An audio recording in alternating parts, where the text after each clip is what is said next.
6 na Pilipino na ang nasaktan sa patuloy na gantihan ng atake ng Israel at Iran. Isa sa kanila ang kritikal matapos madaganan ng debris mula sa isang gusali. Nakatutok si JP Soriano. Muling umalingaw-ngaw ang mga sirena sa Tel Aviv, Israel. Dahil sa sunod-sunod na missile na pinakawalan ng Iran na sinasala ng Iron Dome defense ng Israel. Sa dami, may mga nakalusot at tumama sa mga gusali at sasakyan. Nagsimula ang palitan ng airstrikes nitong Biyernes nang atakihin ng Israel ang Iran sa layong tapusin ang ballistic missile capability nito at pigilan ang pagdevelop ng atomic weapons. Babala ng Iran, mas malala pa ang kanilang gagawin kung patuloy na titindi ang tensyon. Umakyat na sa 23 ang nasawi sa Israel. Sa Iran naman, mahigit 200 na ang napatay. Isang Pilipinong caregiver sa Rehovot, Israel ang nasa kritikal na kalagayan ngayon. Nadaganan siya ng mga debris ng tinamaang gusali. Naipit po yung kanyang neck, yung kanyang leeg, and monitoring po ngayon kasi nasa ICU po siya. Hopefully, she's able to pass the night para ma-stabilize yung condition para pwede siyang operahan. Isa pang Pinoy caregiver ang nagtamo rin ng matinding sugat. Ang sinasabi lang, kailangan lang tingnan kung ano yung baka magkaroon ng life-changing impact yung sugat niya sa kanya once she heals. Ang 4 na iba pang Pilipinong nasaktan nakalabas na ng ospital ayon sa Philippine Embassy. Nakausap ko ang isang OFW na nagpadala ng mga video nang saglit siyang makalabas sa gusali kung saan siya nagtatrabaho. Grabe, alos lahat ng building dito. Puro basag yung mga pinto. Ang building na ito, wasak na at di makilala. Grabe yung fighting spirit ng mga Israeli na kahit basag na, tinatayo pa rin na yung bandila. Ito yan, oh. Abe! Abe! One! Oh my goodness! Sa ngayon, wala pang gagawing sapilitang pagpapauwi sa mahigit 30,000 Pinoy doon. Ngayon po ay nasa crisis mode at heightened alert ang DFA, ang DMW at OWA para matulungan po ang mga OFW at ang kanilang mga pamilya. Ready po ang ating mga ahensya kung kinakailangan po ng repatriation. Ang mga nakaschedule na talagang iuwi at nais umuwi, sisikapin daw may alis agad ng Israel sa lalong madaling panahon at sakaling dumami pa raw ang mga nais umuwi. We always stand ready for any eventuality, including mass repatriation. Bukod sa Israel, mayroong 30 Pilipinong nagtatrabaho sa Iran. Nobody has been adversely affected from in the Iranian side. Targeted kasi ang attacks naman doon. And we continue to hope and pray na again humupa yung hidwaan na ito para wala nang further na maapektuhan o masaktan. Para sa GMA Integrated News, JP Soriano, nakatutok 24 oras. Pinadaragdagan pa ng Pangulo ang mga public school teacher. Ayon sa DepEd, inaasahang bababa sa 30,000 ang kakulangan nila mula po sa kasalukuyang 50,000. Pero paano ang mga kulang namang classroom na 5 dekada pa raw bago mapunan? Ang pansamantalang hakbang sa pagtutok ni Darlene Kai. Bukod sa mga pamilyar na mga tagpo, tulad ng mga bagong estudyanteng nasesepang sa mga magulang, may espesyal sa unang araw ng pasok sa Epifanio de los Santos Elementary School sa Malate, Maynila. Isa sa pinakamalaki sa lungsod. Kinumusta kasi sila ni Pangulong Bongbong Marcos. Sa isang grade 1 class nga, sinubukan pa niya ang kakayahan ng mga estudyante sa pagbasa.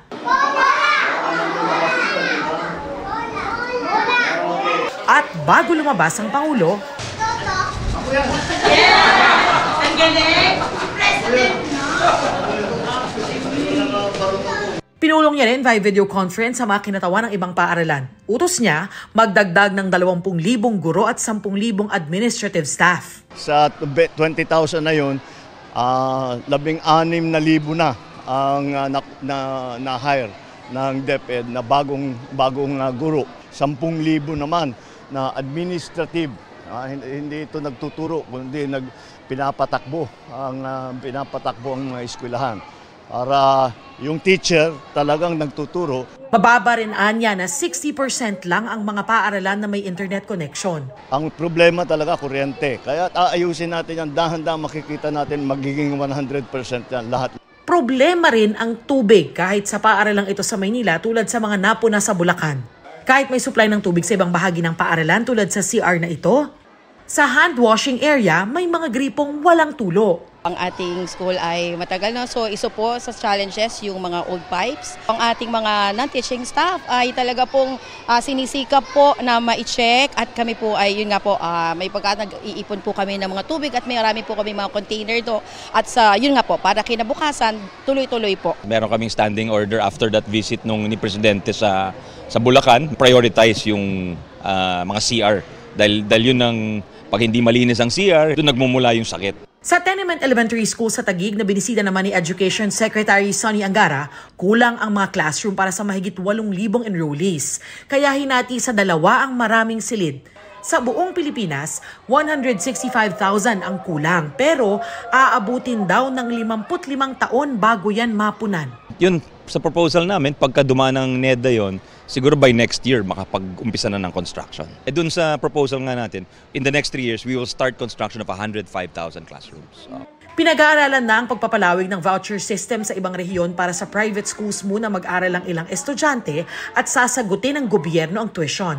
Samantala, 9 na ang eskwelahan naman ang magpapatupad ng revised curriculum para sa senior high school imbes na next school year. Talagang nag-overtime ang karamihan para sa preparation yan. Utos ng Presidente na kailangan job ready na at relevant yung curriculum ng mga senior high school students. Para sa GMA Integrated News, Darlene Kai, nakatutok 24 oras. Good evening mga kapuso! Kinakiligan ng Bar The Shippers ang birthday greeting ni Barbie Fortesa kay David Licauco. Equally proud daw sa achievement ng isa't isa ang Team Barda, kabilang ang upcoming psychological horror film ni Barbie na P77. Makichika kay Nelson Canlas. Short but sweet message ang ipinost ni Barbie Fortesa sa 31st birthday ni David Licauco kahapon. Pero ang kinakiligan ng fans, ang pagtawag ni Barbie sa second name ni David na Alexander. Palagi raw proud si Barbie kay David at sagot ng pambansang Ginoo, ganun din siya sa ka-love team na sobra raw niyang na-appreciate. I'm very proud. Hindi. Si David kasi napaka-hardworking yung businessman. Basta ang wish ko lang para sa kanya, every night he goes to sleep, masaya siya. Hindi naman maitago ni Barbie ang excitement niya. Kilala niyo si Mama? Sa nalalapit na pagpapalabas ng GMA Pictures and GMA Public Affairs offering na P77. I really am a fan of these types of films. Yung mind-bending horror. Yung talagang ang target nila talaga yung utak mo. It plays with reality eh. That's why it's so scary kasi masyado siyang totoo. Magagrasp mo talaga yung horror kasi totoong buhay siya nangyayari. Saksi si Barbie nang lumagda ang GMA Pictures ng isang distribution contract sa Warner Brothers Philippines. Ito ay para sa distribution ng highly anticipated horror film na P77. Very happy to be the 7th local film to be distributed by Warner. So tamang-tama, 'di ba? GMA 7, 7th film, P77. So mukhang the stars are aligning for this movie and we're very happy na I believe that with Warner's help we can bring this movie to a wider audience. Nelson Canlas, updated sa Showbiz Happenings. Sibak sa pwesto ang 2 opisyal ng Land Transportation Office Region 2 na nahulikam na nanakit sa 2 lalaki kabilang ang isang menor de edad. Sa videong kuha sa Tuguegarao, Cagayan, kitang sinapak ng isang opisyal ang isang lalaki. Pagkatapos ay sinipa ng kanyang kasama ang menor de edad. Nag-ugat umano ang insidente nang may gustong palapiting singer ang mga opisyal. Ayon kay Transportation Secretary Vince Dizon, pang-aabuso ang ginawa ng mga opisyal. Hindi na anya kailangan pa ng investigasyon kaya ipinag-utos ang agarang pag-alis sa kanila sa pwesto.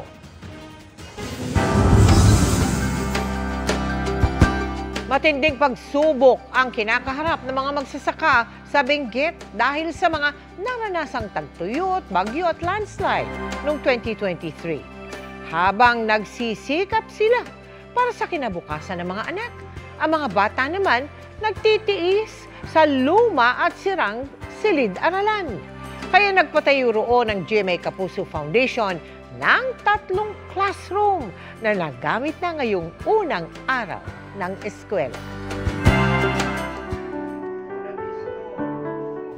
Ngayong pasukan, mga pinagluma ang gamit pang eskwela muna ang gagamitin ng mga anak na magsasakang si Ferda na taga-Bugyas sa Benguet.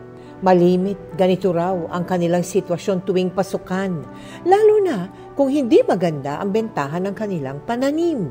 Yung presyo ng patatas ngayon, yung XXL nasa, yung per kilo dapat po nasa 60 or 70, ma'am. Bukod dito, nagtitiis din ang kanyang mga anak sa kanilang lumang eskwelahan. Nasira ang kisame at ang dingding, gawa sa pinagtagpi-tagping yero.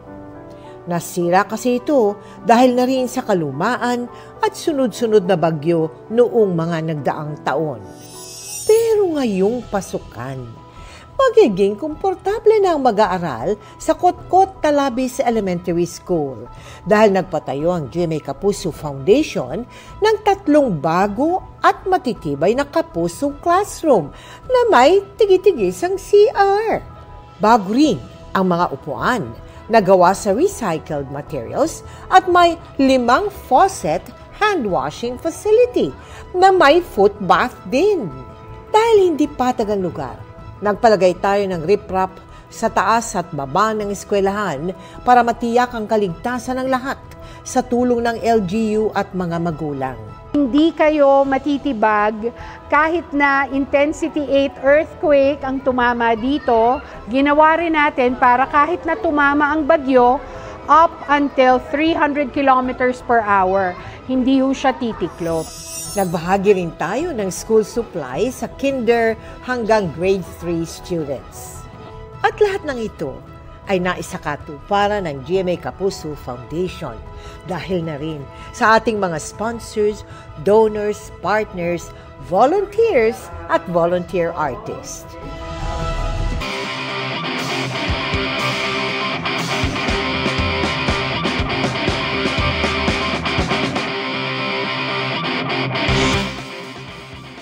Nakakapanik tuwing may panganib, kaya challenge mag-dial ng emergency numbers. Kaya may nag-develop ng app kung saan hindi lang easy to tap ang paghingi ng tulong. Minsan, automatic na may sasaklolo. Paano? Tara, let's change the game!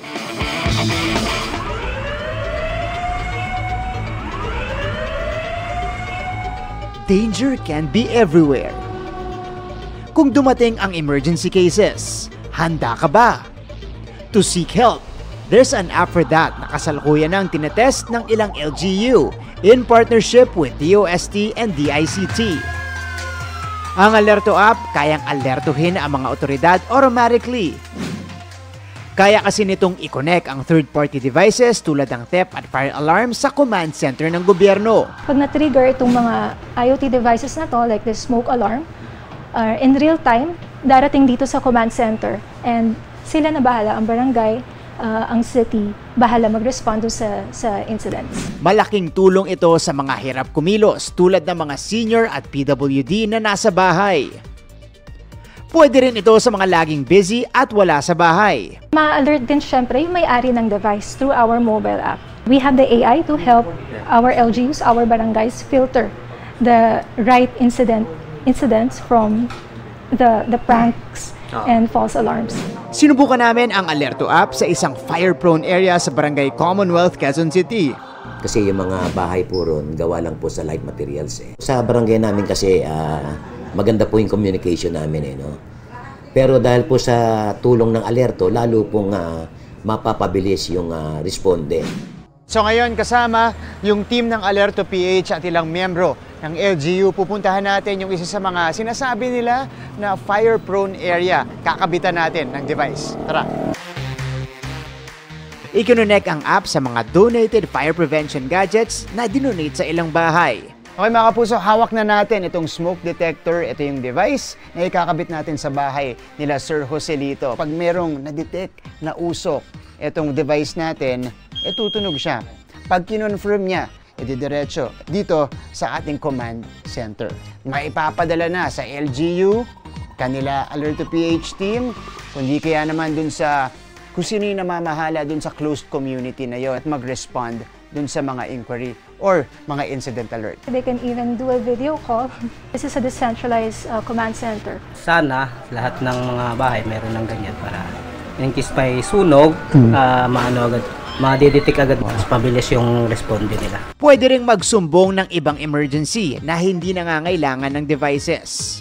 They can actually add, let's say, someone reported a case of child abuse, right? So it will come as an incident as well, but now they can already tap into like DSWD.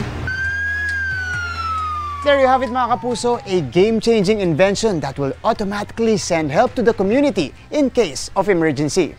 Para sa GMA Integrated News, ako si Martin Javier, changing the game!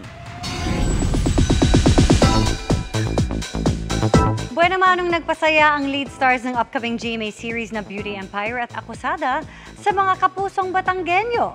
Ang pagdiriwang nila ng Sinukmani Festival sa Rosario sa report ni Diane Localiano ng GMA Regional TV. Grande, makulay at makapigil hininga ang masayang pagdiriwang ng taunang Sinukmani Festival sa Rosario, Batangas. Nakisaya riyan ang cast ng bagong series ng GMA na Beauty Empire na sina Barbie Forteza, Kailin Alcantara, Sam Concepcion, Polo Laurel at Shaifu Nasher mula sa Beauty Empire.